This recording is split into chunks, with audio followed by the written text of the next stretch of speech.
Back guys. आज हम जिस डिजीज के बारे में स्टडी करेंगे उसका नाम है malaria. Malaria is a disease caused by Plasmodium parasite transmitted by the bite of infected female Anopheles mosquito। अब इस मलेरिया के केस में जो पैथोजन है वो है प्लाज्मोडियम और जो वेक्टर है वो है फीमेल एनाफिलीज मॉस्किटो। वेक्टर का मतलब होता है जो डिजीज को फैलाता है और जो डिजीज को करता है उसे बोलते हैं पैथोजन। तो पैथोजन इस केस में प्लाज्मोडियम है और वेक्टर इस केस में फीमेल एनाफिलीज मॉस्किटो है। अब बात करते हैं पैथोजन की। Plasmodium a tiny protozoa is responsible for this disease. Types of Plasmodium. Plasmodium mainly तीन टाइप के होते हैं, Plasmodium vivax, Plasmodium malaria, Plasmodium falciparum. जो प्लाज्मोडियम फेल्सीपेरम होता है वो सबसे ज्यादा डेंजरस होता है क्योंकि जो डेथ होती है वो ज्यादातर प्लाज्मोडियम फेल्सीपेरम की वजह से ही होती है। Life cycle of malarial parasite. अब जो मलेरिया पैरासाइट है जो कि प्लाज्मोडियम है वो अपनी लाइफ साइकिल को पूरा करता है बाय यूजिंग टू होस्ट। एक होस्ट तो हो गया ह्यूमन और दूसरा होस्ट हो गया मॉस्किटो। ओके, तो इस लाइफ साइकिल को पूरा करने के लिए दो होस्ट की जरूरत होती है। तो अब हम यहाँ से बात करते हैं। सबसे पहले ये मॉस्किटो है। ये मॉस्किटो क्या करेगा, इन्फेक्टेड ह्यूमन को बाइट करेगा और ब्लड को सक करेगा। पर लेकिन ब्लड के साथ साथ क्या होगा, ये जो मॉस्किटो है ये गैमेटोसाइट्स को भी अपनी बॉडी में ले लेगा। फिर मॉस्किटो की बॉडी में गैमेटोसाइट्स जो है वो डेवलप्ड हो जाएंगे मेल और फीमेल गैमेट्स में। एक मेल और एक फीमेल गैमेट्स बन जाएगा मॉस्किटो की बॉडी में फ्रॉम गैमेटोसाइट्स। फिर क्या होगा, ये फर्टिलाइजेशन होगा। फर्टिलाइजेशन कहाँ होगा, मॉस्किटो के इंटेस्टाइन में।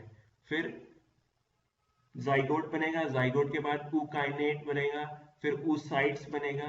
फिर ये फर्दर डेवलप करेगा और उसके बाद वो स्पोरोजोइट्स रिलीज कर देगा। अब क्या होगा, ये वाला जो मच्छर है, ये मच्छर जो है ये इन्फेक्टेड मच्छर है। ये क्या करेगा, एक हेल्दी पर्सन को बाइट करेगा। तो जब ये बाइट करेगा तो क्या हो जाएगा, इसकी जो सलाइवा में स्पोरोजोइट्स प्रेजेंट थे वो क्या हो जाएंगे, एक हेल्दी पर्सन की बॉडी में आ जाएंगे। हेल्दी पर्सन की बॉडी में वो ब्लड में आने के बाद जो स्पोरोजोइट्स हैं वो सीधे जाएंगे लीवर सेल में और लीवर सेल में क्या होगा, इनका नंबर इंक्रीज होगा। जब लीवर सेल में बहुत ज्यादा नंबर इंक्रीज हो जाएगा स्पोरोजोइट्स का तो क्या होगा, जो लीवर सेल है वो बर्स्ट कर जाएंगे। जब लीवर सेल बर्स्ट कर जाएंगे तो उनसे मीरोजोइट्स निकलेंगे। ये मीरोजोइट्स क्या करेंगे, ब्लड में जाकर के आरबीसी में एंटर करेंगे और आरबीसी में क्या करेंगे, ये सेम एज अपना नंबर बढ़ाएंगे जैसे कि स्पोरोजोइट्स ने अपना नंबर बढ़ाया था लीवर सेल में। इसी तरीके से आरबीसी में भी क्या होगा, मीरोजोइट्स का नंबर बढ़ता जाएगा। और ये सब है एसेक्सुअल रिप्रोडक्शन। तो एक चीज का ध्यान रखना, जो सेक्सुअल रिप्रोडक्शन होता है वो मेनली मॉस्किटो में होता है और एसेक्सुअल रिप्रोडक्शन जो होता है वो मेनली ह्यूमंस में होता है। अब यहाँ पे आरबीसी के अंदर जो मीरोजोइट्स हैं वो डेवलप कर रहे हैं और अपना नंबर इंक्रीज कर रहे हैं। जैसे ही मीरोजोइट्स का नंबर जो है वो बहुत ज्यादा बढ़ जाएगा तो क्या होगा, उससे आरबीसी जो है वो रप्चर कर जाएगा और आरबीसी के रप्चर से क्या होगा, एक टॉक्सिक सब्सटेंस रिलीज होगा जिसका नाम है हीमोजोइन। हीमोजोइन रिलीज होगा तो क्या होगा, चिल्स एंड जो फीवर्स वगैरह आते हैं वो हीमोजोइंस की वजह से ही आते हैं। आरबीसी बर्स्ट करेगा, उससे हीमोजोइन निकलेगा और उससे चिल एंड फीवर के एपिसोड्स आने शुरू हो जाएंगे। इसके बाद क्या होगा, फिर ये मीरोजोइट जो है गैमेटोसाइट्स बनाते हैं।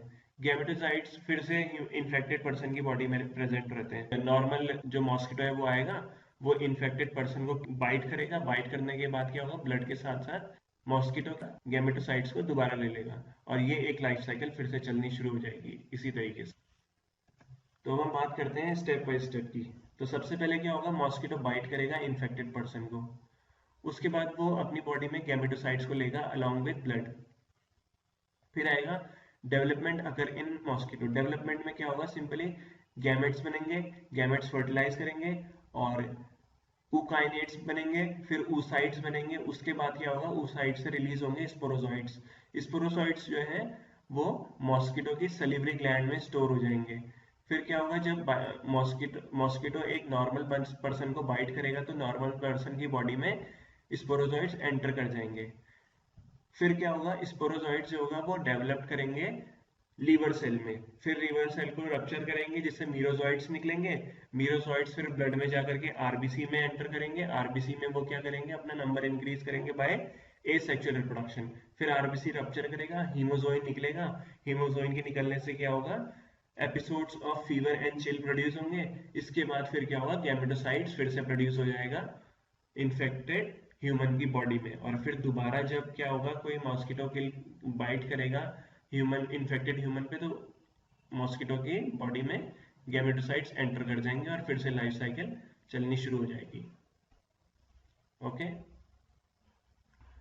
सिम्टम्स की अगर हम बात करें तो इसमें आएगा shaking chill that can range from moderate to severe, high fever आएगा, प्रोफ्यूज स्वेटिंग हो सकती है, हेडेक हो सकता है, नोजिया हो सकती है, वॉमिटिंग हो सकता है, मसल पेन हो सकता है एंड कन्वल्जन्स भी आ सकते हैं। डायग्नोसिस में है diagnosis using blood test. Blood test frequently use होता है टू डायग्नोज करने के लिए मलेरिया को। इसके अलावा लीवर फंक्शन टेस्ट भी कराया जाता है, क्योंकि लीवर मेनली अफेक्ट होता है मलेरिया के केस में, इसलिए लीवर फंक्शन टेस्ट भी मलेरिया के डायग्नोसिस के लिए किया जाता है। फिर आता है इसको ट्रीट कैसे करें। मलेरिया को ट्रीट करने के लिए एंटी मलेरियल ड्रग्स आती हैं, जैसे कि क्लोरोक्विन, अमोडिक्विन, क्विनिन एंड सल्फाडॉक्साइन।